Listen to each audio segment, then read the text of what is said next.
السلام عليكم ورحمة الله وبركاته. إن الحمد لله نحمده ونستعينه ونستغفره ونعوذ بالله من شرور أنفسنا وسيئات أعمالنا. من يهد الله فلا مضل له ومن يضلل فلا هادي له وأشهد أن لا إله إلا الله وحده لا شريك له وأشهد أن محمدا عبده ورسوله. يا أيها الذين آمنوا اتقوا الله حق تقاته ولا تموتن إلا وأنتم مسلمون. يا أيها الناس اتقوا ربكم الذي خلقكم من نفس واحدة وخلق منها زوجها وبث منهما رجالا كثيرا ونساء واتقوا الله الذي تساءلون به والأرحام إن الله كان عليكم رقيبا. يا أيها الذين آمنوا اتقوا الله وقولوا قولا سديدا يصلح لكم أعمالكم ويغفر لكم ذنوبكم ومن يطع الله ورسوله فقد فاز فوزا عظيما. أما بعد فإن أصدق الحديث كتاب الله وخير الهدى هدى نبينا محمد صلى الله عليه وسلم وشر الأمور محدثاتها وكل محدثة بدعة وكل بدعة ضلالة وكل ضلالة في النار.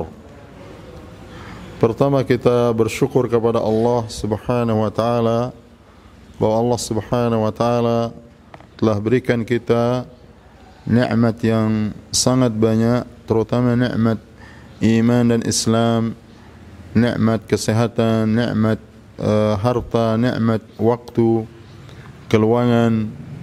Di antaranya juga nikmat bahwa Allah Subhanahu wa taala mudahkan kita bertemu dengan bulan Ramadan, syahrul Quran, syahrul siyam, bulan yang dimuliakan oleh Allah Subhanahu wa taala, bulan yang penuh dengan keberkahan dan keutamaan-keutamaan yang besar. Salawat dan salam kepada Nabi kita yang mulia, Nabi Muhammad sallallahu alaihi wasallam, yang telah membimbing kita kepada jalan kebenaran, yaitu jalan Islam, jalan yang diridhai oleh Allah Subhanahu wa taala. Allah berfirman, "Inna ad-dina 'indallahi al-Islam." Sungguhnya agama yang hak di sisi Allah Subhanahu wa taala adalah agama Islam. Penegasan Allah Subhanahu wa taala bahwa agama yang hak di sisi Allah Subhanahu wa taala hanya agama Islam wajib menjadi prinsip dan keyakinan setiap muslim dan muslimah di dalam kehidupan ini, sehingga dia berdiri di atas ibadah yang benar, ketaatan kepada Allah dan Rasulullah SAW yang benar. Karena sebanyak apapun orang mendapatkan ilmu Al-Quran dan sunnah Rasulullah SAW, kalau tidak dilandasi dengan keyakinan, prinsip, akidah bahwasanya Allah Subhanahu wa taala Dia mengutus Nabi Muhammad sallallahu alaihi wasallam sebagai nabi dan rasul terakhir, dan bahwasanya Islam setelah datangnya Nabi Muhammad SAW tidak ada agama yang diterima kecuali agama Islam yang dibawa oleh Nabi Muhammad sallallahu alaihi wasallam. Sebagaimana Allah tegaskan di dalam Al-Quran, "Wa man yabtaghi ghairal Islami dinan falan yuqbala minhu wa huwa fil akhirati minal khasirin." Barang siapa yang mencari selain agama Islam atau selain Islam sebagai agamanya, maka dia tidak akan diterima oleh Allah Subhanahu wa taala, dan kelak di akhirat dia akan termasuk orang-orang yang merugi. Ayat ini seperti ayat sebelumnya penegasan tentang kewajiban kita setiap muslim dan muslimah meyakini di dalam hati kita yang paling dalam bahwasanya agama yang hak itu adalah agama Islam. Prinsip kehidupan yang akan membahagiakan kita di dunia dan di akhirat hanya agama Islam, dan harus itu kita yakini. Oleh karena itu banyak terjadi penyimpangan cepatnya tergoyahkan seseorang di dalam agama ini yang dia di atas kebaikan asalnya, di atas hidayah asalnya, tapi mudah untuk terombang-ambing dan tidak memiliki prinsip karena dia tidak memulai amal dan ketaatan di dalam agama Islam ini dengan akidah yang kuat, dengan prinsip keyakinan yang kuat. Dan itulah yang menjadikan seseorang itu diberikan taufik oleh Allah Subhanahu wa taala di dalam dia istiqamah di atas kebaikan, di atas ibadah, di atas amal saleh, dan ketaatan amal saleh dan ibadah itu pasti membahagiakan dia. Kalau kita ibadah, salat, puasa, haji, umrah, zakat dan juga ibadah-ibadah yang lainnya dan amal saleh yang lainnya, kita hanya amalkan, kita hanya lakukan, tetapi kita tidak dasarkan kepada prinsip keyakinan tadi bahwa kita wajib meyakini agama yang hak itu adalah agama Islam yang dibawa oleh Nabi Muhammad SAW, dan itu kita lakukan betul-betul karena Allah Subhanahu wa taala, karena keimanan kepada Allah Subhanahu wa taala. Kalau kita mengamalkan semua ketaatan amalan itu tidak dengan dasar prinsip itu, itulah yang menjadikan amalan yang kita lakukan, sebanyak apapun yang kita lakukan, kita akan lakukan dengan keterpaksaan. Kita akan lakukan tetapi tidak membahagiakan kita.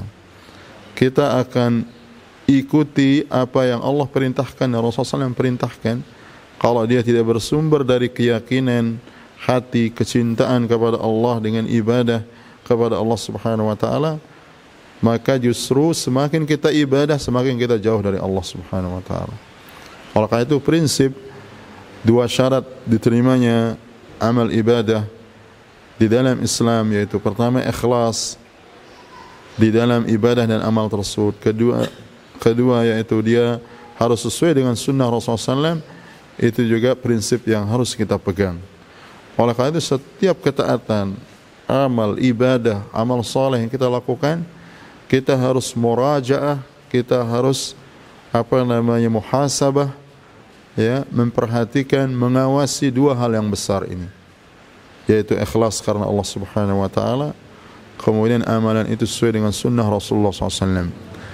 Ikhlas itu bukan sesuatu yang kita hanya ucapkan di lisan, tetapi sesuatu yang menancap di dalam keimanan hati, di dalam menancap dalam hati seseorang sebagai keimanan dan keyakinan, ya, dengan kecintaan kepada Allah, dengan rasa takut kepada Allah, dengan rasa harap kepada Allah, dan itu terus kita tanamkan dalam hati kita.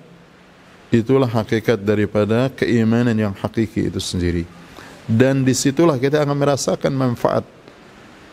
Kita solat, rasakan manfaatnya. Kita akan rasakan semua janji-janji Allah dan Rasulullah SAW yang berkaitan dengan solat misalnya. Allah mengatakan dalam Al-Quran, Inna salata tanha 'anil fahsya'i wal munkar. Semuanya solat itu mencegah dari perbuatan keji dan munkar. Kalau kita ibadah benar sesuai dengan prinsip keyakinan itu, maka solat ini akan kita rasakan mencegah kita dari perbuatan keji dan munkar. Kita akan bersedih dan sakit hati kita kalau melakukan kemungkaran. Demikian juga akan terwujud apa yang disabdakan oleh Rasulullah SAW yang berkaitan dengan solat. Rasulullah SAW bersabda, wa ju'ilat qurratu aini fis salah, dan dijadikan penyejuk mataku, penyejuk hatiku itu pada solat. Orang kalau dia tidak solat dia akan gelisah.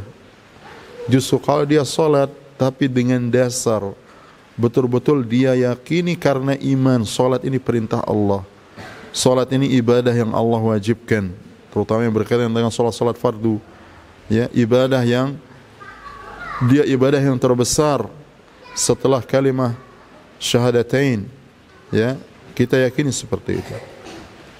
Maka itulah yang akan membuahkan dalam diri kita, dalam hati kita, dalam prinsip kita, dalam jiwa kita semua apa yang dijanjikan oleh Allah. Kita akan rasakan solat ini menunjukkan hati kita. Kita akan merasakan apa yang disabdakan oleh Rasulullah SAW tentang solat itu. Kemudian apa yang dikatakan oleh para sahabat tentang Nabi Muhammad SAW yang berkaitan dengan solat. Para sahabat mengatakan, kana Rasulullah sallallahu alaihi wasallam idza hazabahu amrun fazi'a ila shalah. Adalah Rasulullah SAW kalau beliau ditimpa kesedihan, kesusahan, kesulitan, beliau bersegera melakukan salat, dan itu pasti akan menghilangkan kesedihan yang ada pada dirinya, baik sumber kesedihan itu memang ada atau dia hanya wasawis dari syaitan.